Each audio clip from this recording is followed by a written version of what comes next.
Okay, good morning everyone. I hope you're well. Welcome to this webinar. This is on the 5 strategies, the 5 stages of a successful strategy for adopting AI. I've got quite a lot to cover here, and I think you'll find it very interesting. Okay, without further ado, let's introduce myself. My name is Godwin. I am the Principal Cloud Evangelist for Cloud Direct. I'm quite prolific and I'm massively passionate about artificial intelligence and what it can do for business. And I'm quite prolific on LinkedIn. So there is a bunch of data available for you there that I post about regularly. Here we have our agenda that we're going to go and cover off. So I'm going to just touch on the landscape a little bit about how we got where we are. And then I'm going to look to the future. Then we're going to dive into some use cases, and then we're going to look at those 5 stages, concentrating on focusing on the higher stages. There'll be an opportunity for you to understand some of the barriers that you might need to overcome, and also an opportunity for you to talk about come with your questions and answers. So if you have any questions throughout the presentation, please put them in the chat.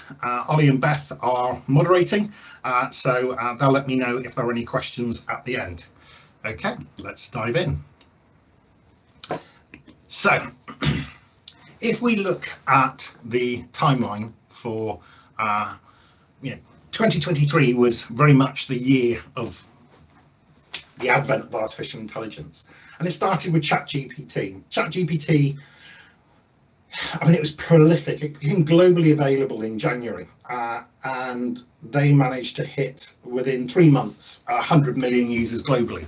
To put that in context, that is significantly faster. For example, mobile phones took 13 years to hit that number.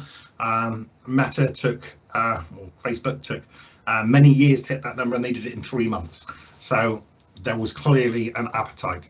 And then Meta, Facebook, they released their open source model called Llama, and which is actually quite a good open source model. In fact, they've just released Llama 3, came out a couple of days ago. They're 8 billion and 70 billion parameter models. They're very cool. I like them a lot, and they've only just been released, so people are sort of fine-tuning them for different use cases, which is kind of cool. Then we got a release of ChatGPT, was taken up to another level with the release of 3.5, then a month later to version 4. Now all of this created a groundswell in the marketplace, and effectively NVIDIA AI uses hardware to work, and NVIDIA is the key supplier of that hardware. And consequently, by May, they hit a market cap of a trillion. So moving them quite high up into the higher echelons of the largest companies in the world. And then come September, people started to be, okay, this is a runaway train. We need to think about the laws. And the EU put together a provisional agreement around about the rules and policies that should be in place for fair use of AI. And then GPT-4 Vision came on. That was something that allows for the capability of interpreting and creating images. I use that one quite a lot. And DALL-E 3, again, that is the creation of images. And then we started to move into the commoditization. So all these things were all about the potential and use case, and they were great playgrounds.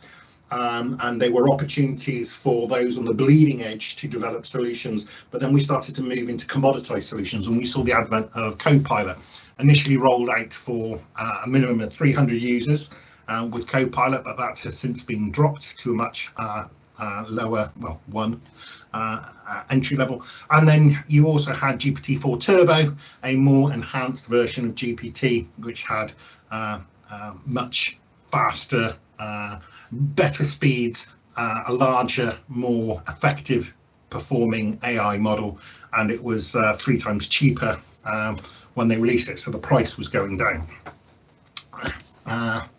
And then what we have is just to cover off some terminology. There is a lot. There is quite a large lexicon of terminology. I'm just going to touch on a couple of them in terms of the context of this presentation.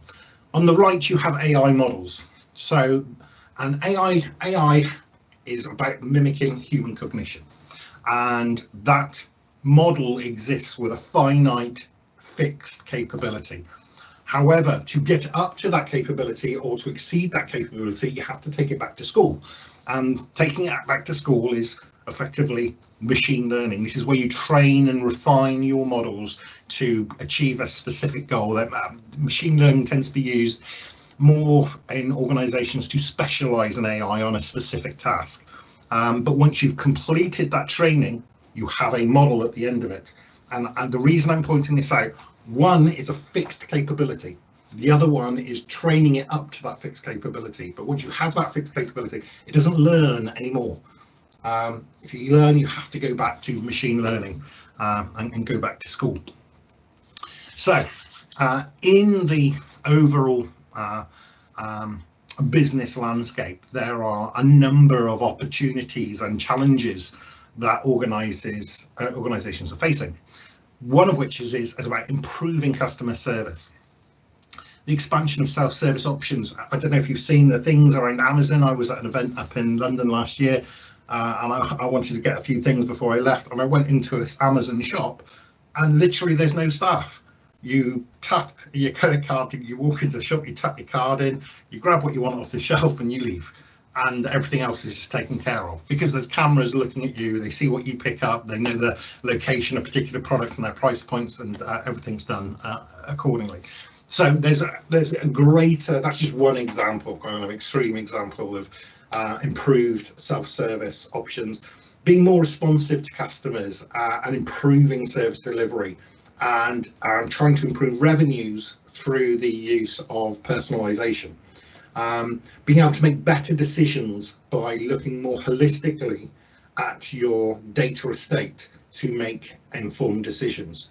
People are also concerned around, the use of AI and what it means from a data security point of view, and there are a number of considerations around that, both from I want to use AI, I want to make sure it's secure, and can I use AI to make me secure? So it's actually from both perspectives, and there are a myriad of challenges. Remote work is just one example of them, but there's a million of challenges that organizations face that may be addressed through AI. And then before we go into the sort of the challenges a little bit later, I just want to talk about the sort of foundational building blocks. You have we're going to sort of build up in 5 steps, but it kind of has to sit on top of a solid foundation. Now, the one that's kind of missed a little bit is kind of what I think is really the most important one, is what are your needs? What are you looking to achieve? A lot of people are sort of buying into the AI hype, but actually they're not focusing on what problems they want to solve. Focusing on those needs is as a critical first step.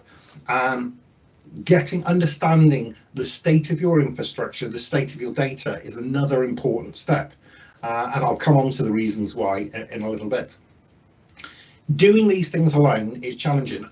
Believe me, I spend all my time studying, researching, creating AIs. I'm going to show you some I built today, and for me, it's a full-time job. I do it so you don't have to. But ultimately, when you want to deliver these things, it's best to work with a strategic partner, someone who can go and understand your needs and translate those needs into effective outcomes, because it is a new emerging topic and capability, and being able to deliver that in the right way is important. Speaking of which, that security approach is key, as well as skills development. So one of the things that we've done for years in Cloud Direct is our approach is teach, don't sell. We're all about empowering you to be self-sufficient, a sort of zero dependency model, if you will, and sharing our knowledge. That's one of the reasons why I was hired. My job is to share my knowledge and expertise with colleagues, prospects, customers alike, to be able to help them, support them on their cloud journey. And I am a completely free of charge resource. So moving to organizations and the future, this is what I perceive to be learning the lessons from the past, and I put a lot of research into building out this graphic. What I foresee as being the change in the landscape for organizations that embrace AI, because I think it is an inflection point. If we just take a step back and look at the inflection points of the past, we have, you know, the advent of the PC. So, for example, no one can say that Microsoft didn't want a significant player in the adoption of PCs. For years now, Windows has been a staple of the operating system environment and enjoys a much larger market share than anyone else when it comes to PC. Likewise, the advent of the internet, a sea to change. You know, we're delivering this. You know, once upon a time, you would have had to come and visit me, you know, talking on stage to be able to go and get this kind of information. The advent of the internet has been a sea change for many organisations, and I think if you remove the internet from most organisations, they collapse overnight.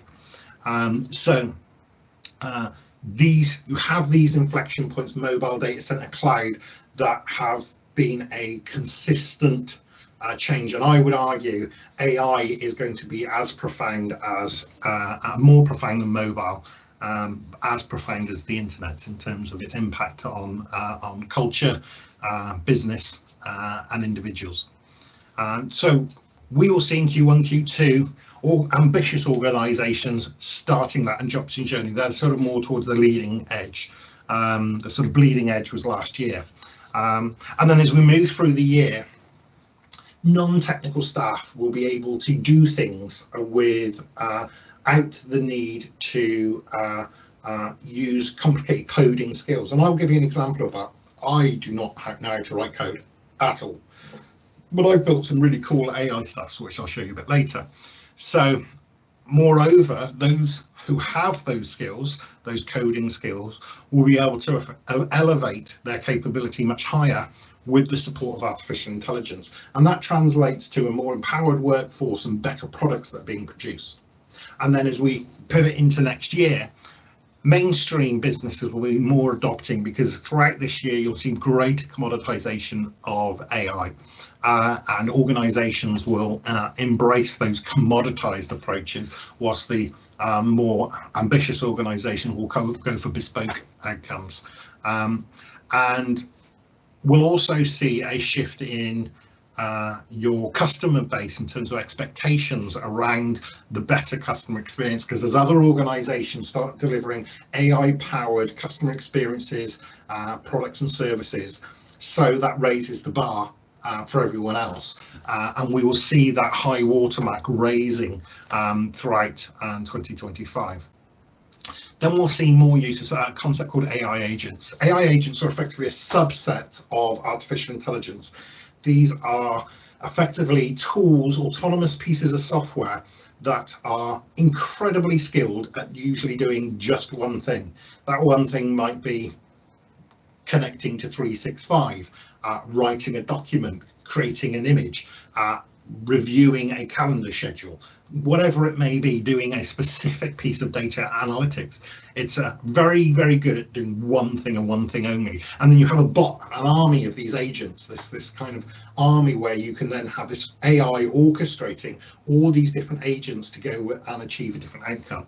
I've been playing around quite a lot with agents, and they're really, really, really powerful, because you're bringing your business processes or an action into a very small focused thing. They become very, very good, very fast, very efficient, very consistent at doing that one thing. And then when you've got 1,000 of those things, breaking these down into micro agents, you start getting really, really powerful outcomes.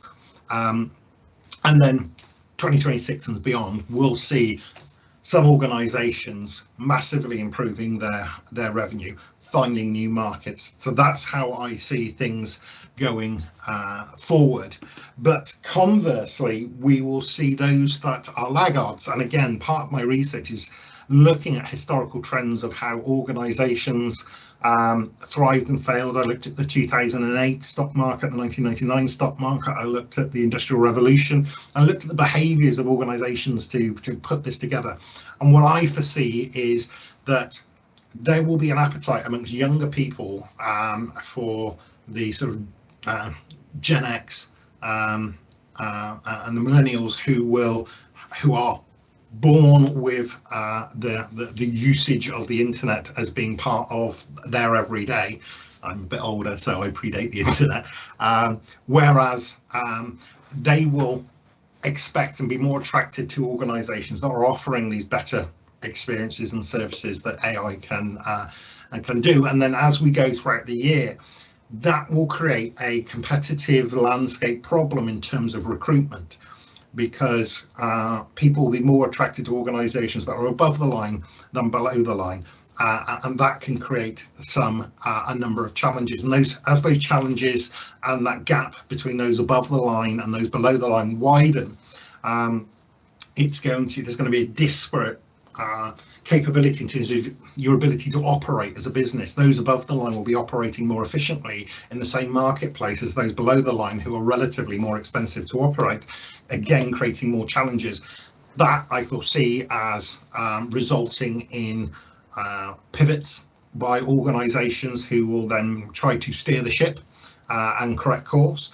There'll be some will have to restructure and downsize, and ultimately we will see some organizations fail as we move forward into the future, because they were too late, too slow, or didn't adopt AI at all.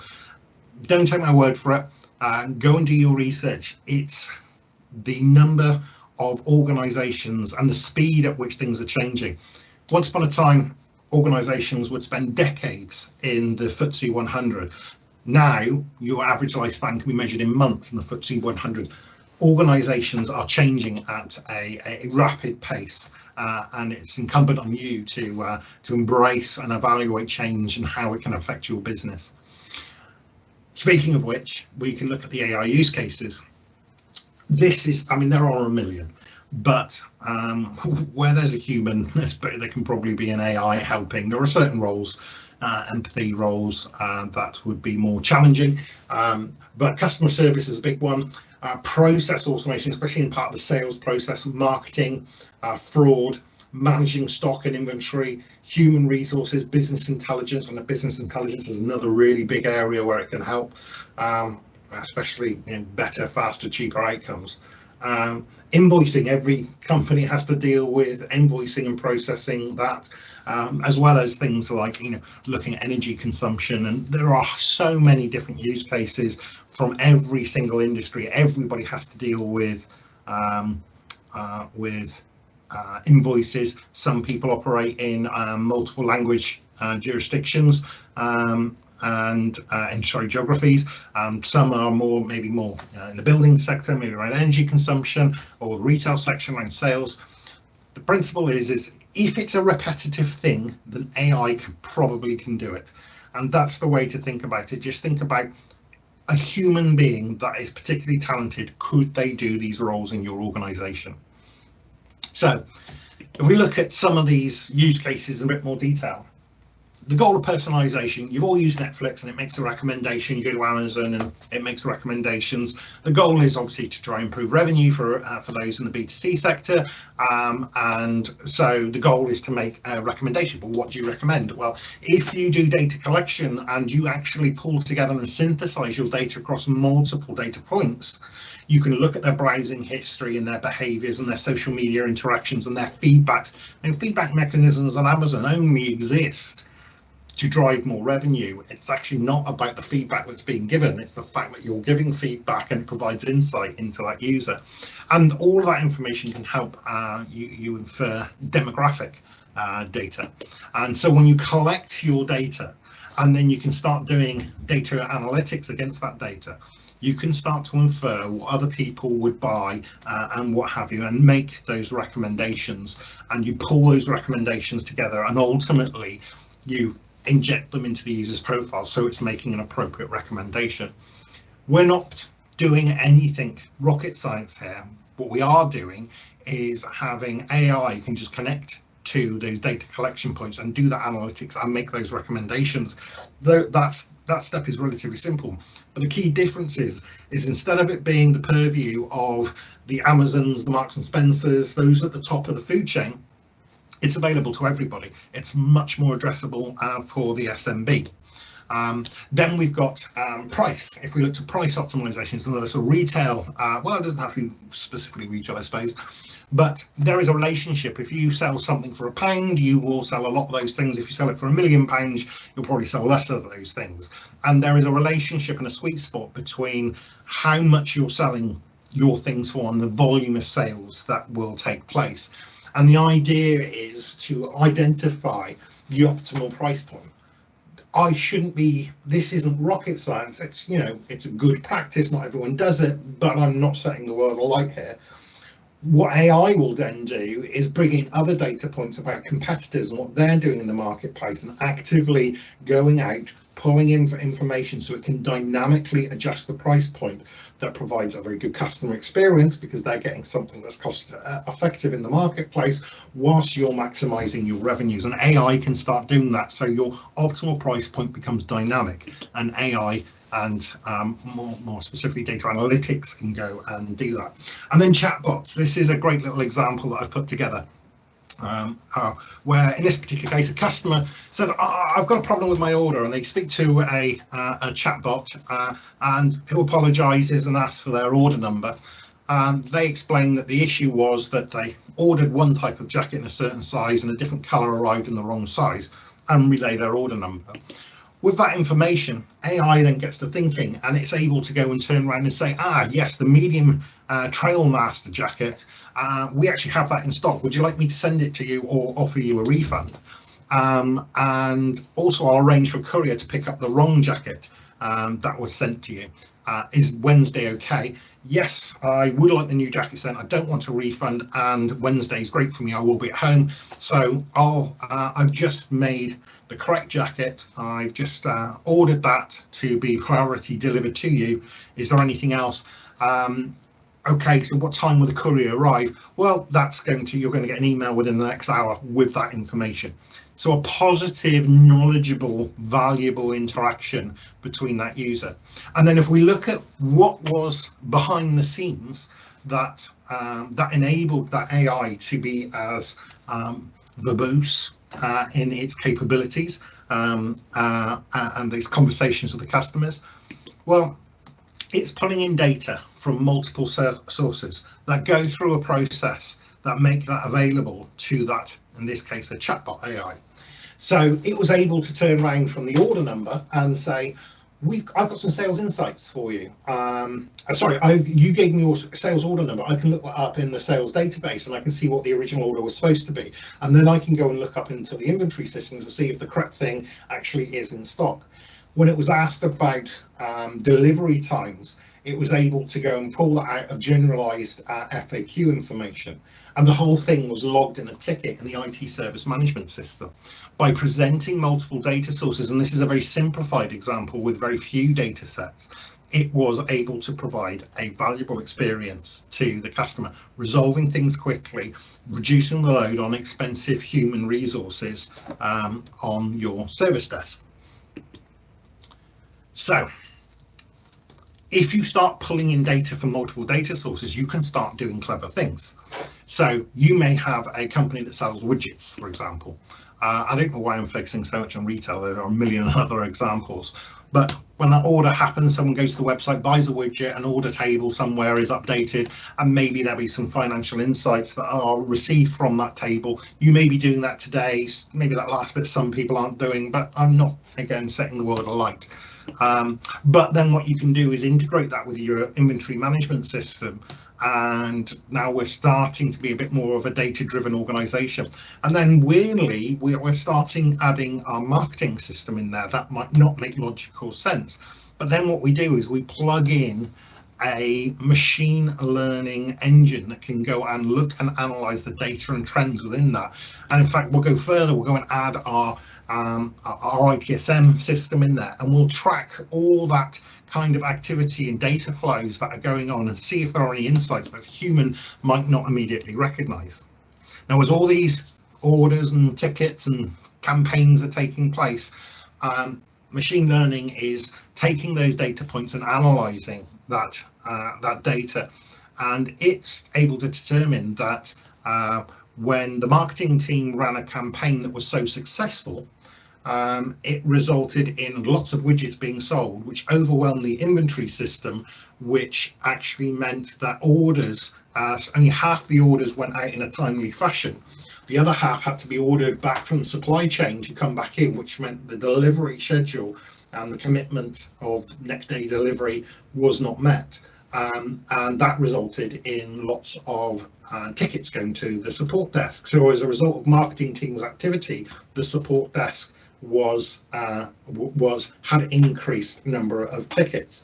What machine learning does is it looks at the behaviors of the individuals involved in campaigns and what products are being campaigned about and when those campaigns are going to be, and instructs inventory management to increase or decrease stock levels according to upcoming demand, whether that is there's a campaign going on, maybe increase. When there's campaigns not going on, you can lower the stock levels. That allows organizations to be more liquid and provide a better customer experience, dynamically changing based on different conditions, also helping smoother operations throughout, reducing any additional burden on the ticketing system, ultimately allowing this organization to run more effectively. And again, just a handful of data points.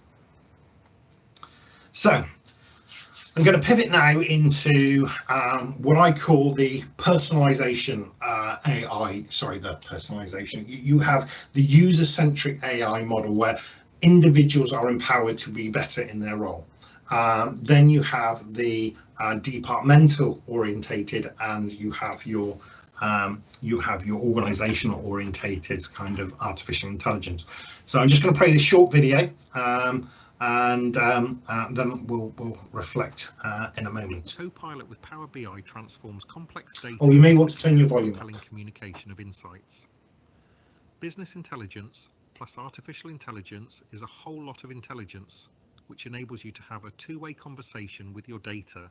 For example, say you're a sales analyst for a retail company. You can converse with Copilot and ask it to create a report for you to help you understand the profile of your customers. Copilot does analysis of your retail data, then creates a report in Power BI that communicates back to you what is driving customer behavior. This isn't a static report, it's fully interactive, allowing you to dive deeper, and Copilot also gives you options to adjust the output to get just what you're looking for. Your conversation turns to metrics and trends, and Copilot obliges with tailored visualizations of information. You now realize which products and services are driving repeat customers. The analysis is clearly communicated, but thinking about your wider audience, you realize that you want to make it have a more familiar style.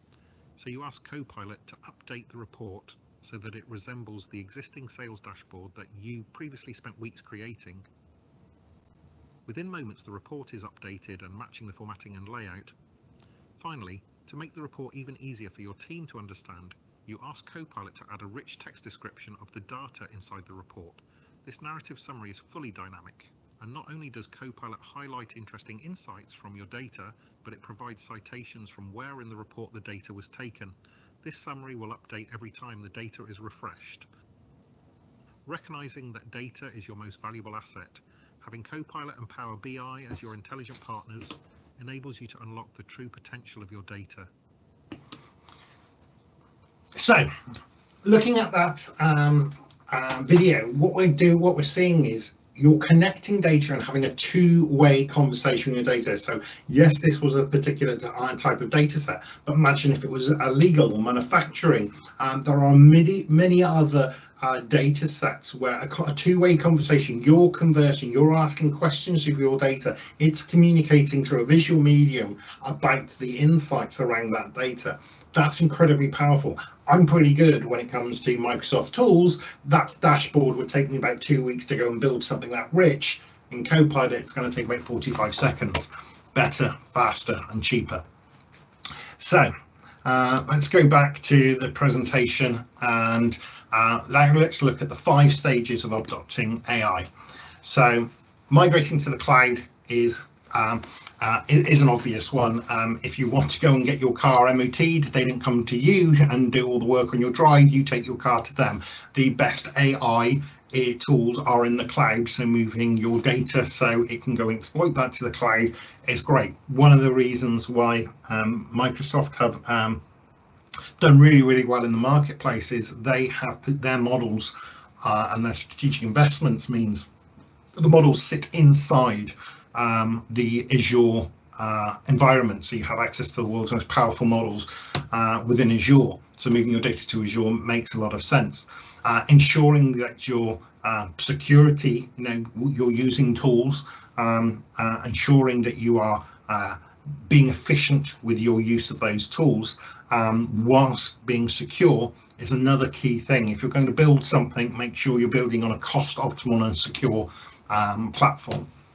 And then we're going to touch in a bit more detail, explore around the use of modern data platforms and how that's important to move. I mean, when it comes to AI, it's an engine, and that engine needs fuel, and that fuel is data. Having a modern data platform to help manage and coordinate that data is going to be very important for you to be able to drive insights and analytics out of that data and feed that into AI and adopt an overarching AI strategy. So I'm going to just briefly summarize some of those first two steps, because the sexy stuff sits in the top steps. As I mentioned, migrating to the cloud. If you are going to adopt cloud, select your cloud provider of choice and move your data into the cloud. That's kind of a no-brainer. Now, that isn't to say that you can't exploit and use some AI tools on-prem. You can. It's just things like performance and costs and other elements it wouldn't necessarily align itself with the most optimal of solutions from a cost perspective. And as I mentioned, the £10 billion that Microsoft has invested in OpenAI and another multi-billion-pound investment in another organisation, not Stable Diffusion, maybe another model that has positioned those tools as inside. You're all watching this on Teams, which means you have a 365 subscription, which means you have an Active Directory, which means you already have a security presence in Microsoft Cloud. Delivering those workloads and outcomes inside that established security perimeter just makes logical sense, putting aside for the fact that many other cloud providers models that they offer are not as good. I'm being polite. So let's look at a modern data analytics platform. So what you want to do is make sure that you are managing, owning and controlling that data, having effective data governance, because one of the things that you're going to be doing when adopting AI is not viewing things as individual siloed data sets. You're going to be more expansive, including more data sets. So having some kind of process and governance over that is very important, and there's a whole suite of tools that can help with that. Data quality, I'm going to touch on that with a little AO demo I've built. Ensuring the data is of, paraphrasing now, rubbish in, rubbish out. That is that old adage remains true. So making sure you're only feeding in good quality data, ensuring that you can visualize that and communicate these ideas. Data is kind of dense and a little bit hard to understand. Information is much easier to understand, and having access to visualization capabilities and then feeding all that in to generative AI is another thing that you want a modern data analytics platform and suite of disciplines to be able to accommodate. So if we look at that, Microsoft Fabric is particularly good at this. I'm a big fan of Fabric. If I take the sort of the AI data journey from beginning to end, if I just remove those two bookends, everything that's left is what Fabric can provide. You can connect to your data. You can then go and store your data and monkey with your data to make sure it is of the appropriate quality. You can go and feed that data into machine learning models with their data science capabilities, and you can take actions. If this condition is true in my data, then do this. If this, then that. And that's the data activator. So having that suite of capabilities is kind of really useful. And so having got a tool set and a set of processes and procedures around managing, controlling and governing your data, you want to make sure it's of appropriate quality. So there are 6 key pillars when it comes to data quality. And myself and Dr. Victoria, one of my colleagues, were doing a presentation a few weeks back, and she came up with this idea, and I thought, oh, that's a clever idea. I wonder if I can go and build that, which is, can I have an AI do this work for me in terms of assessing data quality? So these, is the data timely, is it accurate, is it valid, is it complete, etc., etc. So what I did was I built this platform based on Dr. Victoria, top right hand corner. I built this platform, and it's basically, in the background there is a large data set, and that large data set, I want to analyze it for it against these 6 pillars.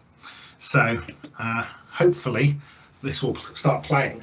Now, what happens is I have these 6 pillars, and behind these 6 pillars, these buttons are a set of rules that define what unique means, what accurate means, what completeness means. And I basically, when I click that button, it takes the data set, passes it to AI, assesses it against those rules, and then scores it. And then I rinse and repeat this process. Now, notice the little things going across the top. This is real time. This isn't sped up or anything. It took about 7 seconds for each of those data analytics activities to take place. Now, obviously, this is just a demo, and I'm sure my rules could be enhanced a whole lot more. But having the ability to assess your data, because in this case, 90% of data is unique. Well, what does that? The inverse of that means 10% of it is duplicated.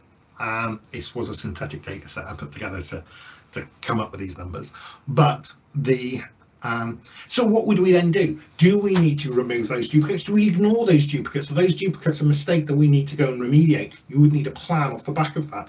Now, it may be that moving forward, if the use cases are, say, training a model, actually, I'll just ignore the 10% that's duplicated. I'll just take the 90%. I don't need to fix the problem. I just ignore the stuff that isn't of quality, that doesn't meet our quality standard. And so that's your question that you're ultimately going to have to ask yourself. If my data is of insufficient quality, do I remove and not use the data that is of insufficient quality, or do I remediate? And that's your decision point that you have to make. Then we look at gaining insights from the data. So we go back to Fabric, and we've added in the 2 missing pieces, which is its analytics capabilities within Synapse and Power BI, which you've already seen that little video that I did showing how you can connect data sources from multiple locations. You can clean your data and monkey with your data. You can store it in warehouses that if that's appropriate. You can also connect to remote systems that maybe that's something stored in a different SaaS platform. There are over 300 native data connectors that come with Fabric, but you can also create your own custom ones if it was like an API call it needed to make. That's things like Salesforce and various common services are already sort of built in. So having that kind of capability is cool. And also thinking about who would use these capabilities. Well, from a data analytics point of view across the whole stack, but maybe those that are developing and learning and training on that data, as opposed to maybe those that typically consume the end product. Data scientists might sit on the left-hand side of the spectrum, whereas management and executives may be more interested in the output of that, whether that be deep analytics, or if it's product management or financial analytics, it might just be the summary of that's being communicated visually. So understanding the roles and people that can get out of it. It isn't just one person that would use these tools. It's actually many people within your organization that could benefit from Fabric. And then we move in. So we've got our data. It's good. It's now of quality. I've got my insights. I think I'd like to build something that's a specialist. A Leon model, God forbid. You would want something that would be useful. So you can train your own models. You start off with like a base model, but then you would fine tune it to achieve a particular goal. So you we've gone through the process of maybe pulling in data, connecting to data, removing dirty data, and we've done our pre-processing of that data, and we ultimately end up with clean data, whether that's through exclusion or remediation. And what I want to be upfront, if you are going on an AI journey, about 60% of the effort is this stage. It's making sure that you have access and you're connected to that data that is of an appropriate value to achieve the overall objective. And then you move into training that data. Once you've got a great data set, and you can play around with this stuff, Microsoft provide a whole suite of training data that you can go and play around and learn with. And you can go and train your model. That's now a bespoke expert, because think of it, this is a terrible analogy, but think of ChatGPT has a capability, but it now knows everything about all your data in your organization, and it was available to you privately that only you had. You can now have an AI that is knowledgeable about everything in your organization. It's an oversimplification, but then ultimately you would train that model, you deploy that model. That's about 30% of the effort, and then you would you would give access to that model through whatever medium, by putting a mobile app or whatever, which would be or a web service, which is a relatively trivial activity. And then, so if I just reflect on where we've got to in this presentation, we connected your data, we transformed your data, and we cleaned your data up, and we did some analytics against the data, and then we considered the optional, I might want to train an AI model using machine learning against my data and my data set. But let's look at some of the cool stuff. So this is AI strategy side of things. So if we look at the sort of basic obvious things that should be a component of your consideration, is what investment is required. Well, to do that, you really want to start with, what is my strategy? What problem am I trying to solve? How can I assure that this project, this adoption of AI, aligns with my strategic goals as a business?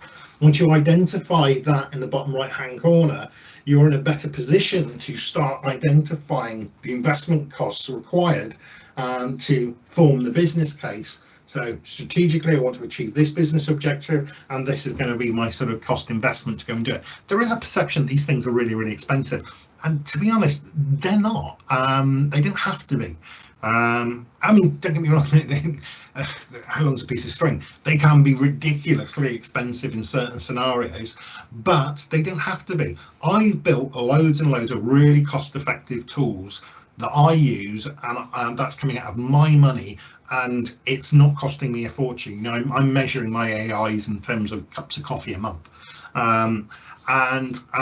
But making sure your workforce is up to speed, and then ethics. There's a separate thing that I will do, not in this, but around the sort of responsible use of AI. Microsoft provide a whole suite of tools in that space around responsible use, but ultimately it's about, you know, does that use, it's not a one-time activity, it's a recurring activity throughout the life cycle of your product, and you want to make sure you're not disenfranchising or, you know, putting bias into your data. And then ultimately you're looking at trying to achieve some kind of benefits. These are just some of the benefits around cost reduction, increased productivity, being more efficient and effective, and providing better experiences for customers. So I'm going to touch on some of these, and I'm going to just dip into some examples. So AI starts with, you need to know where you are. You know, what is the state of your data? Again, remember, rubbish in, rubbish out. So just understand, where is your data, what is your data, and what is the quality of your data, how you're going to govern and manage your data. Understanding that is very important. It's, if you don't do that, trust me, your project will fail. And then, if appropriate, you may already be in the cloud, but moving certain data assets, they don't necessarily all have to go, because the nature of your particular use case may not require all your data to be in the cloud, but certainly some of it will be. And you want to make sure you have an appropriate security wrap around that data, and that you have the governance processes and the insights into that data to be able to manage that data effectively. Then you want to be able to make that data accessible. So this is about delivering. We make this kind of stupid mistake where we it's sales data, it's customer data, it's whatever. No, just try and think of data as a single asset, and if that is accessible to a common platform rather than being these little pockets and silos, you'll start getting much better outcomes, like being able to make data-driven decisions, and you can then go and apply your strategy around ethical use, and that is a recurring process to make sure that it's effective. Now, I'm just going to go off piste a little bit. I'm hoping that you can go and see a browser on the screen. So in this particular browser, this is an AI I've built. So ChatGPT is great. Great. Love it, use it a lot. In fact, I pay my own money to go and get ChatGPT Plus, so I get access to lots of the nice and sexy features. One of the problems is, though, in a business context, it's not terribly good. That costs me £20 a month, and at an organizational level, you are effectively putting loads of your business data out of your cloud, outside of your security boundary. So what I have here is it is Azure Chat. This is a platform that I built and deployed, and if you want it, you can go and just Leon Godwin, search for me on GitHub, and you'll find my repo on here for Azure Chat, and go and use it. It's got a relatively simple deployment, takes about 20 minutes, half an hour, yeah, it's what this is this is all the capabilities of ChatGPT and then some more, all inside an established security boundary. So I've deployed this as a web app, and it's got a bunch of tools. So in this particular example, here is I've asked a prompt, create a picture of a miniature city, beautiful buildings, blah, blah, blah, blah, blah. It's come down and it's created these images. So those of you that are on a ChatGPT Plus description probably didn't have access to the imaging capabilities that exist within there, but now I have this inside. None of my data is going outside. It's all my data, it's all my information, all inside my established tenancy, inside my security boundaries, where I have full control and visibility. No one's going to be using my information to train other models. I didn't have to worry about data loss because I have the controls in place, and they're my controls that I have access to. And it produces a couple of different examples of these images. Great. If I turn around and say, ask it a question, I can turn around and say, what's the best approach for a professional services organisation adopting AI? And it came up with around data readiness and training enhancement, partnerships, and actually lots of what I've said on this. I must be doing something right. I can upload data, I can upload documents, I can go and converse verbally with it. There's a microphone, so it will speak back to me. I can actually have a two-way conversation with that. But more than that, so that's like ChatGPT, but you can add personas in, so it behaves in a particular way. You are a coding expert, you are a language translator. You can create your own personas, so it can go and behave in a particular way. That's really, really powerful for certain organizations. You are marketing experts, you are sales experts, you are finance experts, you're an HR expert. It can start, you can build out those personas. Then what you can do is you connect it to other services. So a lot of these AI models have, as I mentioned before, machine learning is about training. AI models is about static knowledge, and once they're trained, it has that knowledge. Being able to go off and get up-to-date information by using Google or Bing or whatever search engine you want, you can do that by plugging in other extensions. You could go and take all your unstructured data. So for example, all your files and folder, your file server, you could create a connector to Microsoft Graph, and there's an extension for file servers that you can use, or you can go and point at a SharePoint site or whatever, your repository of unstructured data. You could go and pass that information to Azure AI Search. So it has all that business context. So now it's business aware. Now it's aware of current events, news and services. You know, we can answer what's the weather. And then you've got this, you can create an API where you can go and plug it in to an existing services. Say, for example, your IT service management system. How many tickets did I have today?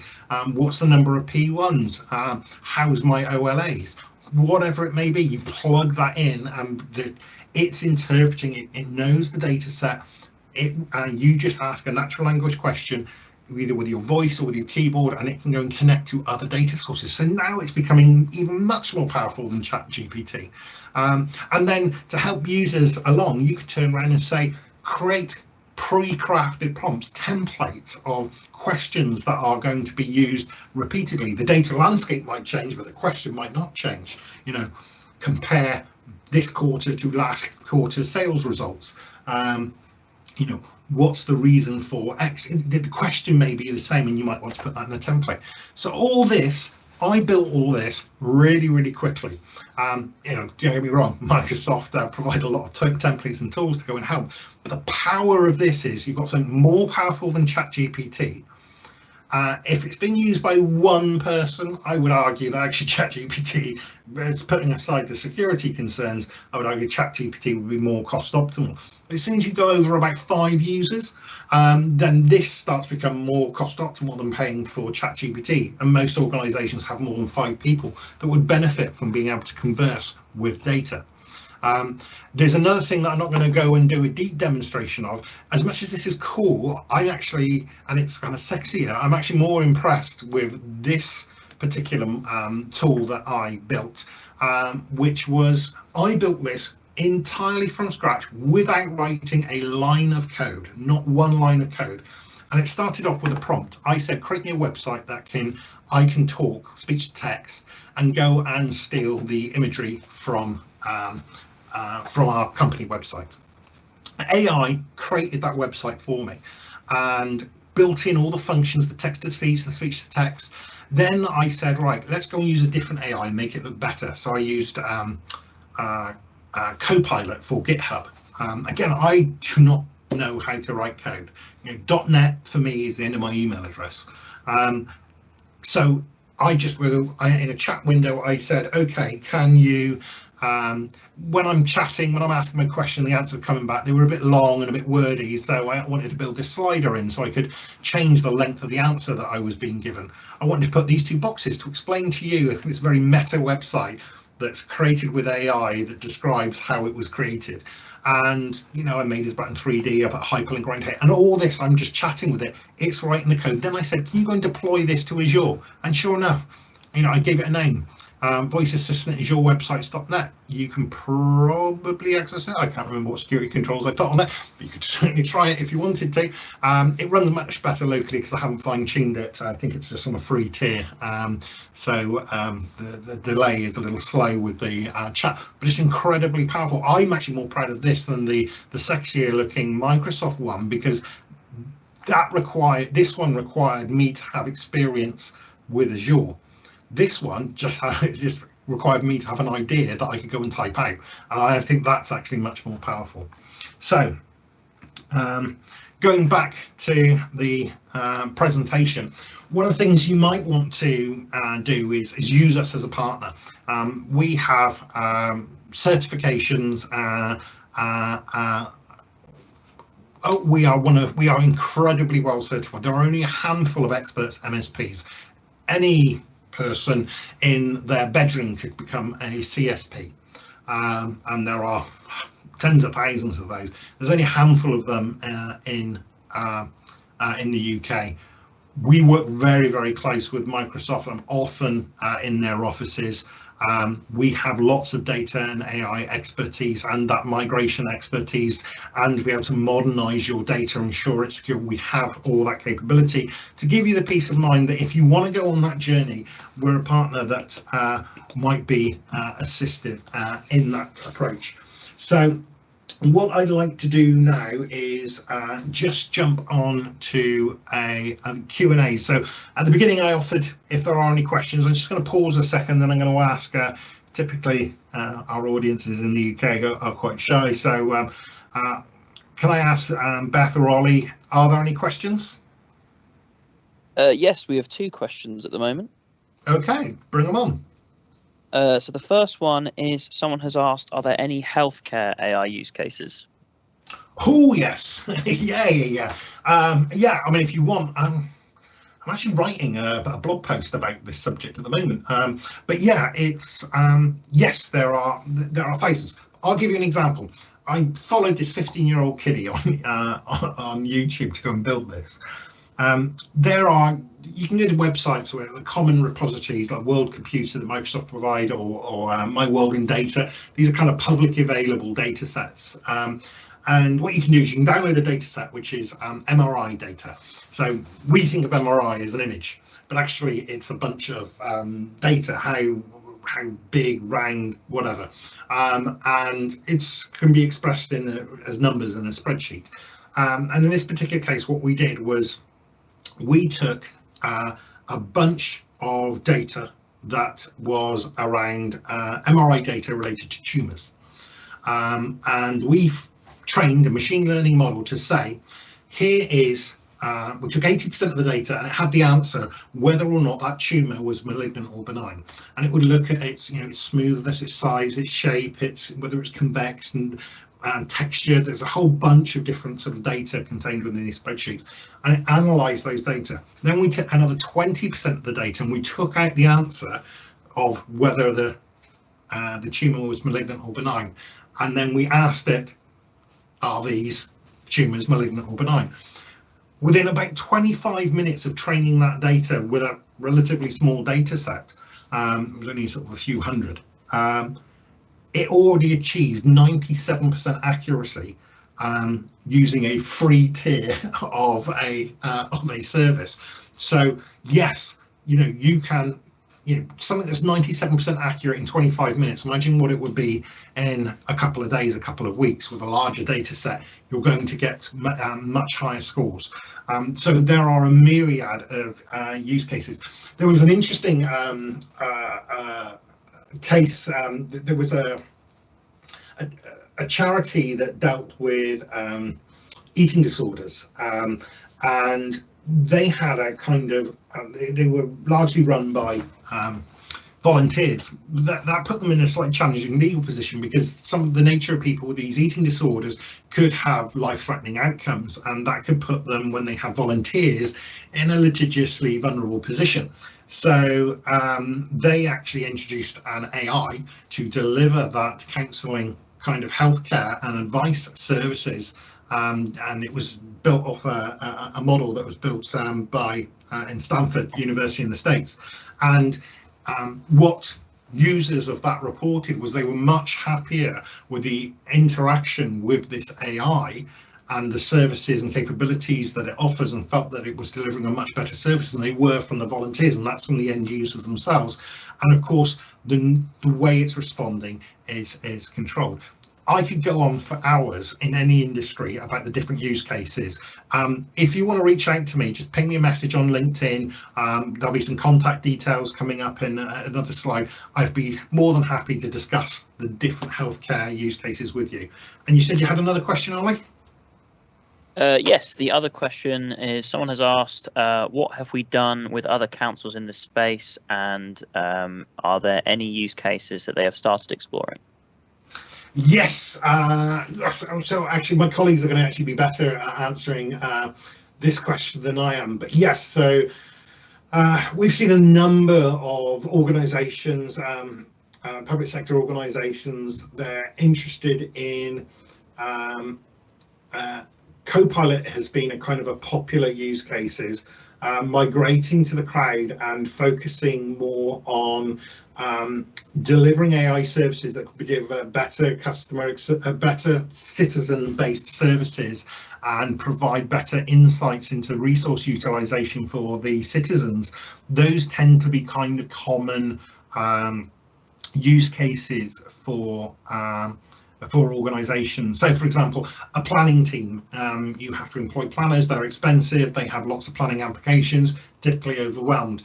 There is a life cycle of a planning application going through local government, so you could turn around and say, what if I understand the nature and the anatomy of a business process from beginning to end, I can understand what are, my decision points that AI might be able to help. So for example, a planning application has to be supported with documents and diagrams and certificates and blah blah blah. Having an AI being able to send out that information, analyze the information that's come out, support the decision making process of whether or not that application has reached the threshold of being compliant for a pass or a fail, a permission grant or a permission not. Whatever happens, the answer will be a compliant answer, even if the answer is no. It's because no was the right answer for that particular application. So yeah, there are lots of other ones. I know other people are developing in Revs and Bens, Revenue and Benefits Department within the council. They're developing systems that help process the data and do the analytics against the data, and provide alternative channels for the citizen to be able to engage with those organisations. If you've ever gone onto a council's website and you've looked at trying to sort of navigate around, they have a lot of departments. It's actually quite, these things tend to be quite challenging. I see more and more that AI is being adopted to be able to provide quicker access. When you think about you when you use Google, you put a search in, but it doesn't tell you the answer. It just provides you a link so that you have to then go through and see whether that link actually has the answer to the question that you had in your head in the first place. If you can actually just turn around and say, here's the information you need, where you're not excessively searching, it provides a better experience, and also can help people. It's actually in the UK, it was actually in India, but they have multiple dialects, and they implemented a system and delivered it via WhatsApp that allowed people to apply for farming subsidies using WhatsApp and AI chatbots through WhatsApp that would take them through the application process, all within a WhatsApp conversation, but capable of doing it in multiple different dialects in India. So there are a myriad of use cases. Conscious I've rabbited on a little bit and probably overrun. Are there any more questions? No more questions right now. Yeah. Okay, so the only thing I would say is there is lots of funding available if you are looking to go down a Microsoft journey. There is a Fast Start to AI, this Kickstart program that will help you identify your use cases. Microsoft will help provide funding to understand that, undertake a proof of concept, get your data in place, and help build and deploy your AI solution. So you're not alone. You have an effective partner, a partner who can go and get funding for you to help minimize that cost of change, and then you have me to help. Like I said, I'm a free of charge resources. So if you have questions around AI, this obviously we're very generic. If you want to explore in more detail your particular use case, then feel free to reach out, and you can contact us there. And obviously you had my LinkedIn details, which I think are should be on the screen now. So thanks very much, and I will leave it there. I hope you all have a wonderful day. Thank you.